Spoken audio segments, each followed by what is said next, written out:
In the age of the internet, there are so many different threats that are being posed to Islam. For example, ex-Muslims who decide to speak up and share their thoughts and stories. There's also the more obvious ones, like the fact that people are now able to point out logical and scientific inconsistencies and spread this to a wider audience. But I think there's another threat that we don't talk about nearly enough. How often do we hear the phrase, Islam is the fastest growing religion. Alhamdulillah, so many people are embracing Islam. But when people speak about this rapid increase, they never follow it up with the facts. So often they fail to mention the fact that Islam's growth is actually relying on one particular thing: birth rates. To put it simply, statistics are showing us that Muslim women have higher fertility rates in comparison to non-Muslim women. We see this reflected in data provided by Pew Research Center, which demonstrates that this is the case on a global scale. If we look at a more localized example like Australia, we can also see that our census data is reflecting and substantiating the same thing. So ultimately, what we know from this is that Islam's growth is relying on one particular group: women. In the West, Islam relies very heavily upon Muslim women to entice non-Muslim women to consider and embrace Islam. And of course, once that happens, those same women are then encouraged to go looking for a Muslim husband.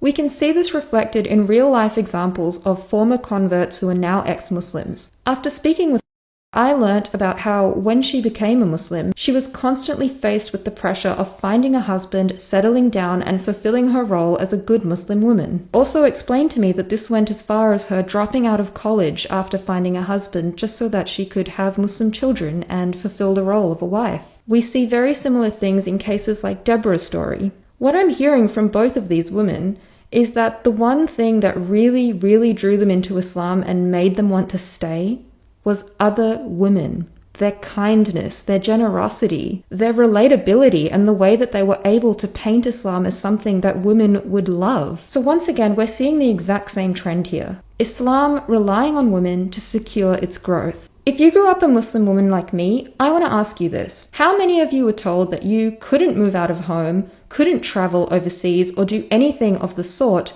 without a mahram? Now, if you had male siblings, how did your freedom compare to theirs? Growing up in a Western country, I recognized that I had the privilege of secular freedoms to assist me in that department. As we see in places like Saudi Arabia, the requirement for a mahram is even reflected within legislation itself, taking that degree of control to a whole different level. Muslim women are taught that we need a mahram. We need that caretaker, that protector, that person who has that degree of responsibility over us. Islam places women in a position where we are forced to become reliant upon men. Be honest with me.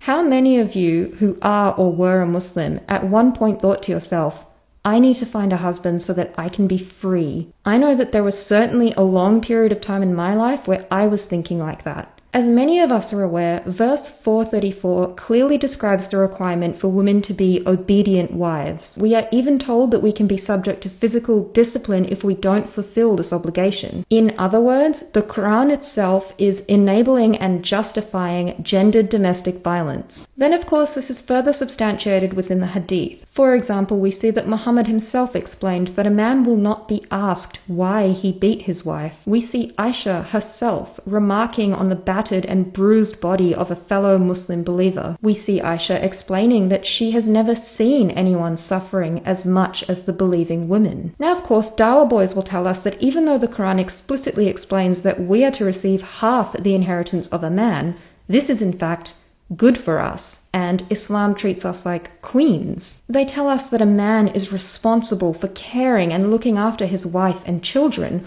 while a woman's money remains her own. Of course, what they conveniently exclude is the fact that this depiction of men as caretakers does nothing but maintain archaic heteronormative values and roles. In reality, what this is actually doing is undermining the ability of a woman to prosper and thrive independently.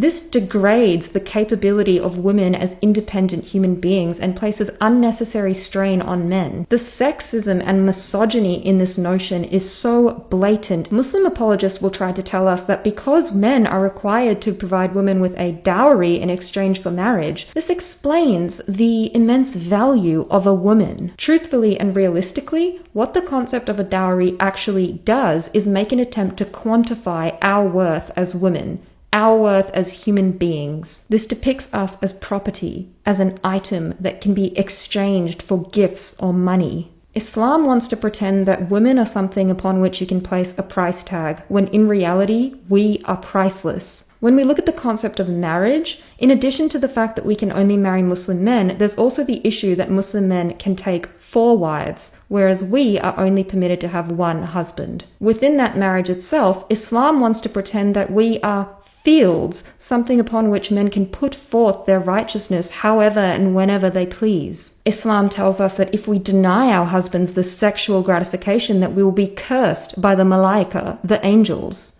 Islam even goes so far as to say that our silence equates to our consent.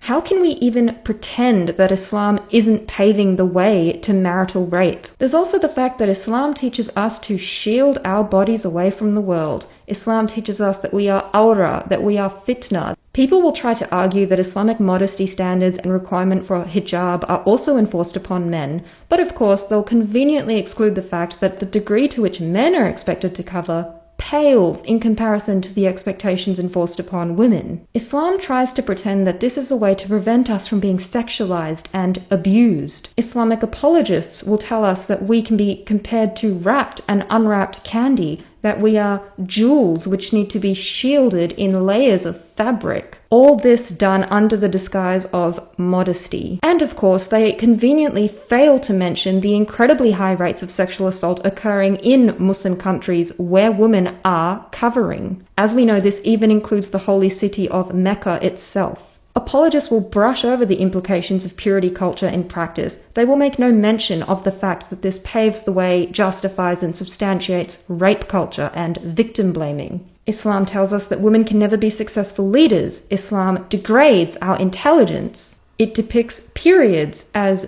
dirty and impure. It tells us that we are ungrateful. We are evil omens that can be compared to animals and property. Islam very clearly articulates that the majority of women are destined for hell. The fact of the matter is this: Islam is a religion created by men for men. There were no female prophets in Islam. The Quran itself largely fails to even speak to women directly. To all my Muslim and ex-Muslim sisters around the world, I want you to know this. The author of the Quran may have failed to even bother speaking to you directly, but today I'm here to speak specifically to you. As I hope you can see, Islam relies on our obedience, our oppression, our submission. You deserve more than a religion that seeks to degrade and control every aspect of your life as a female. You deserve more than to have your freedom restricted and dictated by the sexual perversions of a dead 7th century man. In the face of our autonomy, our empowerment, and our liberation, Islam quivers with fear. There are dour boys out there who will try desperately to emotionally manipulate you and guilt trip you into conforming. They will try to threaten and intimidate you should you dare to dissent. Should you dare to take off your hijab, make your own choices, and step out of the carefully curated box that is Islam. These men so desperately want to fight for maintaining an ideology that gives them a sense of authority they otherwise would not possess. Don't let them. You and you alone are the only person who speaks for yourself. And just as these dour boys shed tears in the face of our liberation, so too will Islam. If we stand in solidarity to support each other's liberation, we are stronger than any patriarchal ideology out there that seeks to control us. We need to support each other's right to disbelieve, to dissent, to make our own choices, to live our lives according to no one's terms and conditions except our own. So to all the women out there around the world who are watching this, hear me loud and clear when I say that the greatest threat to Islam today, right now, is you.